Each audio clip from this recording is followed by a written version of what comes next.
नमस्कार दोस्तों, मैं विवेक चौधरी हार्दिक स्वागत करता हूं अपने चैनल एसएससी का तूफान में। आज हिंदी व्याकरण में जो क्लास है वो संधि का भाग 3 है। संधि में आपने स्वर संधि और व्यंजन संधि को कंप्लीट कर लिया था, ठीक है। तो स्वर संधि के जो भेद थे वो कितने भेद थे भाई? वो थे 5 भेद, है ना। 5 भेद के 5 भेद कंप्लीट है, पिछली वीडियो में हो गए थे जो भाग 1 वीडियो बनाई थी, ठीक है। पहली संधि कौन सी थी? स्वर जो आती है वो होती है दीर्घ स्वर। दूसरी कौन सी थी? वो थी गुण। और तीसरी कौन सी थी? तीसरी संधि थी वृद्धि। चौथी कौन सी थी?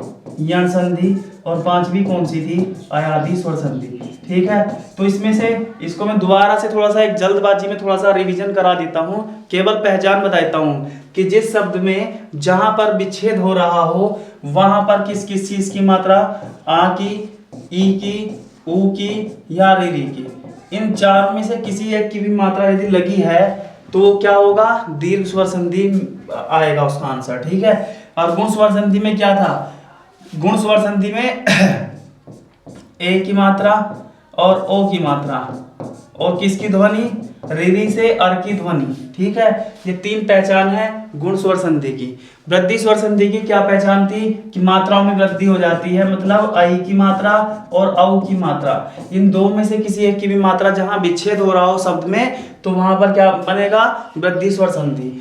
यण संधि की क्या पहचान थी? य, र, ल, व, इनसे पहले कोई इन अंतस्थ व्यंजनों से पहले कोई क्या आ जाता है? आधा अक्षर आ जाता है, ठीक है। इनसे पहले कोई आधा अक्षर आ जाता है। अयादी में क्या पहचान थी? जहां पर विच्छेद हो वहां ए, आय, अब या आब, इन चारों में से आ सकता है, ठीक है। इन चारों में से कोई सा एक आ सकता है तो वो कौन सी होगी? अयादी स्वर संधि होगी। बाकी इसका विस्तृत रूप देखने के लिए भाग 1 जरूर देखें संधि विच्छेद का, ठीक है। इसके बाद दूसरी क्लास हमारी व्यंजन संधि की थी, वो भी अच्छे तरीके से समझाने की कोशिश की गई है उसमें, ठीक है। आज जो नंबर है वो विसर्ग संधि का है, ठीक है। बहुत सबसे आसान, सबसे इजी होती है विसर्ग संधि की पहचान, ठीक है। तो इसको अब करते हैं विसर्ग संधि से शुरुआत। विसर्ग संधि, तो भाई उसकी पहचान क्या है? इसकी परिभाषा बताएं सबसे पहले।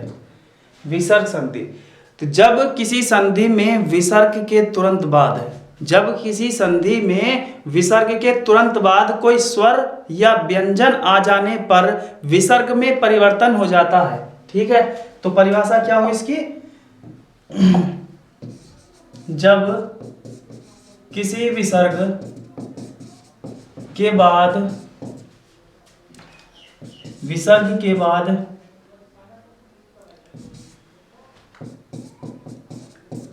कोई स्वर या व्यंजन आ जाने के बाद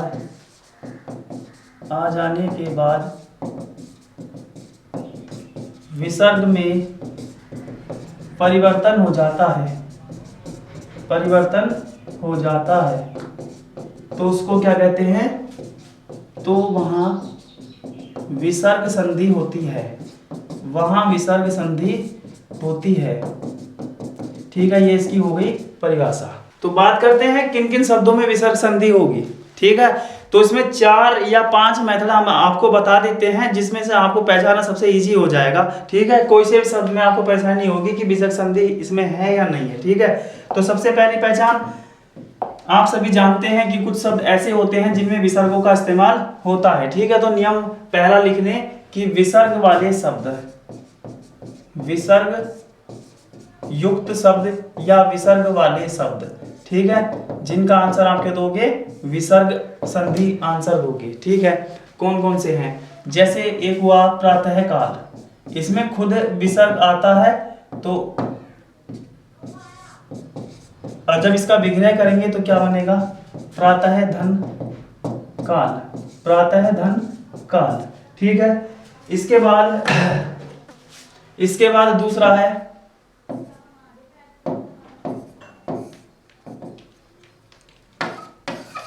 दूसरा है अंतःकरण, अंतःकरण। तो इन दोनों शब्दों में आपको क्या देखने को मिला? विसर्ग देखने को मिला, ठीक है। तो विसर्ग जिस शब्द में आता है तो वो खुद विसर्ग संधि का उदाहरण होता है, ठीक है। और इसमें कोई परिवर्तन नहीं करते, बस विच्छेद करते समय बीच में क्या धन का चिन्ह लगा देते हैं, ठीक है। इसके अलावा जैसे मार्कर में क्या प्रॉब्लम हो रही है। तीसरा है पैपान, पैपान, तो पै, पह और धन पान, ठीक है। तो ये तीनों एग्जाम्पल आपकी कोई दिक्कत नहीं होगी। पहला नियम आपको समझ में आ गया, जिस शब्द में विसर्ग देखने को मिले वो विसर्ग संधि के उदाहरण होते हैं, ठीक है। चलिए अब दूसरा नियम, दूसरा नियम क्या है, दूसरा नियम क्या है, निर कोमा नि तथा नि से बने शब्द। दूसरा नियम भी कोई प्रॉब्लम नहीं है इसको समझने में, बहुत ही आसान है, ठीक है। तो हम ऐसे शब्दों का चयन करते हैं जो निर से बनते हैं, नी से बनते हैं या नी से बनते हैं, ठीक है। तो उसमें करते क्या, देखो ढूंढते हैं इसमें। एक तो हो गया निर्गुण, ठीक है। तो इसमें क्या हुआ, निर से बना शब्द है निर्गुण। तो जब हम इसका विच्छेद करेंगे, जो ये उड़ंतु वाला रे है, ठीक है, जो ऊपर लगा है रे, ये क्या बन जाएगा, ये विसर्ग बन जाएगा। तो निहि धन गुण, निहि धन गुण, ठीक है। इसके बाद एक निर से और बनाते हैं,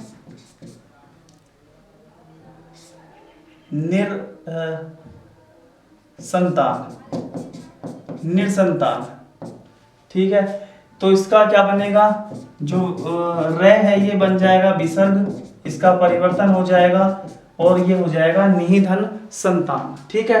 अब इस वाले नी से बने शब्द को चयन करते हैं, जैसे कि एग्जाम्पल में है निरोग, तो इसका क्या हो जाएगा, निहिधन रोग, निहिधन रोग, ठीक है। केवल क्या हुआ, जब विच्छेद किया उसमें, पहले उसमें शब्द में क्या विसर्ग लग गया, ठीक है। और इसकी परिभाषा क्या होती है, जब किसी संधि में विसर्ग के बाद तुरंत बाद क्या आ जाता है, या स्वर आता है, व्यंजन आता है, तो क्या उसमें परिवर्तन हो जाता है, विसर्ग में परिवर्तन हो जाता है, ठीक है। तो निरोग हो गया। अब एक और लिखिए निर्धन, निर्धन का जब विच्छेद करेंगे तो रे जो है वो बन जाएगा विसर्ग, ये हो जाएगा निर्धन, ठीक है। इसके बाद अब बड़े नी से, बड़ी की मात्रा जिस पे लगी है उसके बनाते हैं, जैसे नीरब हो गया, नीरस हो गया। तो जब नए पे बड़ी की मात्रा होती है और उससे बना हुआ शब्द होता है तो वो भी विसर्ग संधि में आता है, लेकिन क्या होता है, वो छोटी की मात्रा में कन्वर्ट करना पड़ेगा आपको, उसके बाद विसर्ग लगाना पड़ेगा। अर्थात नी से बना शब्द होगा, नए पे बड़ी की मात्रा से बना शब्द होगा, तो उसको छोटी में कन्वर्ट करना पड़ेगा, उसके बाद विसर्ग लगा के आगे जो बचा है उसको लिख देते हैं, ठीक है। निहिधन रव, उसके बाद नीरस को भी इसी प्रकार करेंगे, निहिधन रस, ठीक है। तो ये दूसरा नियम भी आपको समझ में आ गया होगा। किस किस के बने शब्द हैं दूसरे नियम में, निर से, नि से और नी से, ठीक है। इन तीनों से जो भी कोई शब्द बना होगा तो वो किस में जाएगा, विसर्ग संधि में जाएगा। एक कर दो एग्जाम्पल मैंने आपको बता दिए हैं, ठीक है। उसके बाद आगे थोड़ा सा और एग्जाम्पल लिख देंगे कि किस में किसको कैसे विच्छेद करते हैं, ठीक है। चलिए आगे बढ़ते हैं। आगे है तीसरा नियम। तीसरा नियम है बीच में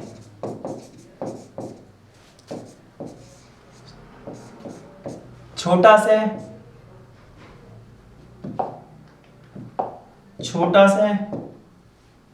और दूसरा वाला भी आधा से कोमा और ये वाला से भी, ठीक है, में हो। तो आपकी तीसरी पहचान ये है कि जिस शब्द, किसी शब्द में अगर मध्य में आधा से बड़ा वाला, पेट चिरा से भी आधा हो, या से, इनमें तीनों में से कोई सा भी एक आधा लिखा हो और वहां पर विच्छेद हो रहा हो, मतलब दोनों शब्द अलग अलग टूट रहे हो, तो वो भी विसर्ग संधि होगी।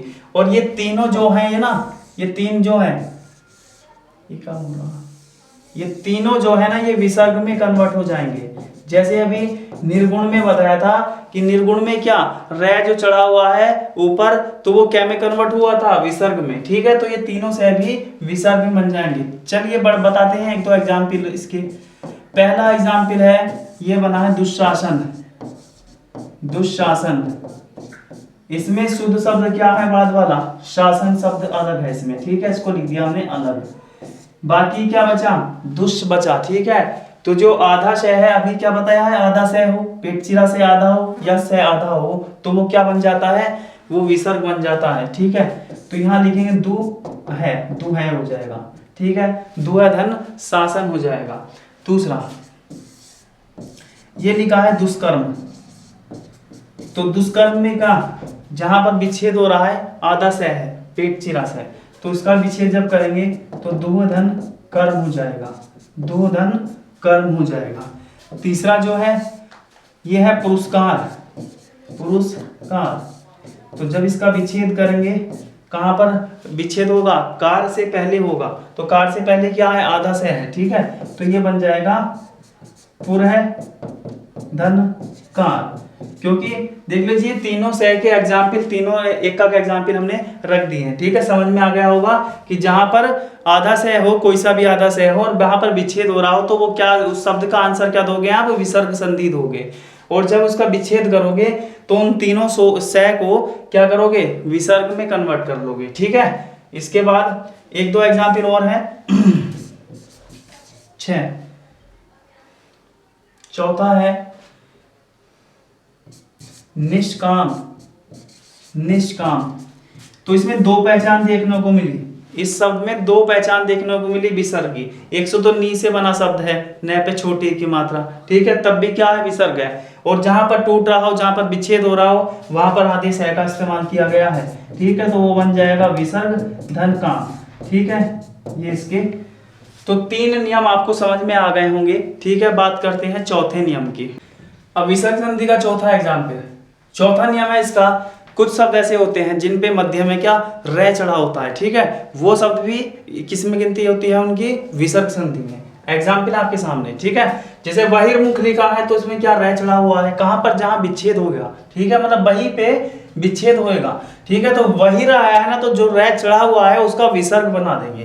तो हम इसका विच्छेद करेंगे, वही धन मुख। दूसरा दुर्गम। दुर्गम में क्या है, रै चढ़ा हुआ शब्द है। एक चीज और बताइए, दुर से बने शब्द, या तो रै चढ़े शब्द वो भी इसमें आएंगे, और दुर से बने शब्द जो स्टार्टिंग में दुर, जहां पर उपसर्ग लिखा है, दुर उपसर्ग होता है ना, तो उससे बने शब्द क्या होंगे, वो भी विसर्ग संधि होगी। तो दुर में क्या, जो रै है ना, ये विसर्ग बन जाएगा। दु धन गम, तो यहां भी दु जमा धन लव। निर्यात, ये निर से बना शब्द है, तो नि जमा यात। दुर्वासना, तो दु धन वासना। पुनर्जन्म में क्या होगा, पुनः धन जन्म। ये दुर से बने शब्द हैं, तो दु दुर धन, एक मिनट, ये बनेगा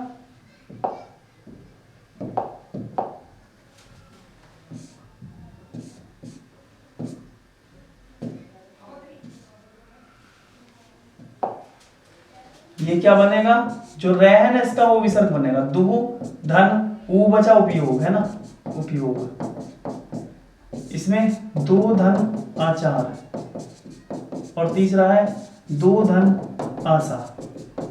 आशा। ठीक है, ये 4 नियम आपके समझ में आ गए होंगे। एक लास्ट का नियम और बचा है केवल। ठीक है, तो वो क्या है, कुछ एक्स्ट्रा शब्द हैं, और एक्स्ट्रा शब्द कौन कौन से हैं जिसमें विसर्ग संधि होती है, वो मैं आपको लिखवा देता हूं। ठीक है, आपकी विसर्ग संधि कंप्लीट है लगभग। देखिए क्या क्या बताया, रै चढ़े शब्द हो गए।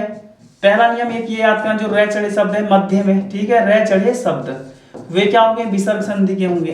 दूसरा, किस किस से बने शब्द, नी से और निर से। ठीक है, इससे बने शब्द। तीसरा नियम क्या था, दुर से बने शब्द। ठीक है, और चौथा क्या था, जिसमें पेट चिरा से, आधा से, ये चीज आ जाए देखने को। ठीक है, आधे, जहां पर विच्छेद हो।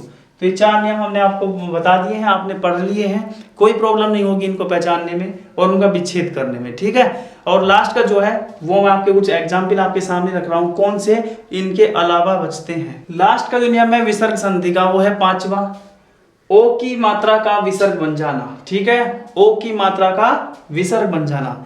अब देख ली 4 पहचान तो आपने अच्छे से कर ली होगी, 5वीं में थोड़ा सा डाउट होता है, थोड़ा अपवाद सा लगता है, क्या, क्यों, जैसे कि आपने पढ़ी थी स्वर संधि का जो तीसरा वाला, सॉरी गुण स्वर संधि पढ़ा है आपने, तो गुण स्वर संधि में आपकी 2 पहचान बताई थी, एक ए की मात्रा और एक ओ की मात्रा। इसका एक एग्जाम्पल मैं आपको बता दूं, जैसे क्या लिखवाया था, सूर्योदय लिखवाया था, सूर्योदय, ठीक है। और ये जितने भी एग्जाम्पल है जहां पर विच्छेद हो रहा वहां ओ की मात्रा देखने को मिल रही है। उसमें क्या था, उसमें भी जहां पर ओ विच्छेद हो और ओ की मात्रा देखें तो क्या आंसर लगा दें, यही तो बताया था ना, गुण स्वर संधि। परंतु दोनों में डिफरेंट क्या है मैं आपको बताता हूं, ठीक है। देख लीजिए, इसका विच्छेद कीजिए, सूर्य धन उदय, तो इसमें से क्या निकला, ए, ठीक है, और इसमें से क्या निकला, ओ। दोनों ने किस चीज का निर्माण किया, ओ का, अर्थात यहां पर भी स्वर है और दूसरा भी स्वर है, तो दोनों स्वर मिलकर एक स्वर की संरचना कर रहे हैं, ओ की, ठीक है। तो ये आपको समझ में आ गया, इसलिए स्वर संधि का गुण स्वर संधि का भाग है, ठीक है, स्वर संधि का गुण संधि का एग्जाम्पल है, ठीक है। लेकिन इसमें क्या है, जब हम इसका विच्छेद करते हैं तो ये ओ की मात्रा क्या बन जाती है, विसर्ग बन जाती है, तो मन है धन योग। अब आप पूछोगे कि ओ की मात्रा तो इसमें भी है और इसमें है, ठीक है, तो यहां देख लीजिए, इसमें क्या निकल रहा है, दोनों स्वर होते हैं, इसमें क्या होगा, यहां पर ये क्या है, ये तो यह को अगर हम विच्छेद भी करते हैं तो यह और आधा यह और धन यह, तो इसमें से पहला वाला वर्ण तो उठेगा ना, यही तो उठ के आएगा, और यह क्या है, व्यंजन है। परिभाषा क्या बताई थी विसर्ग की, जब कोई विसर्ग किसी स्वर या व्यंजन के मेल से, मतलब कोई विसर्ग में परिवर्तित हो जाता है तो उसको विसर्ग संधि कहते हैं।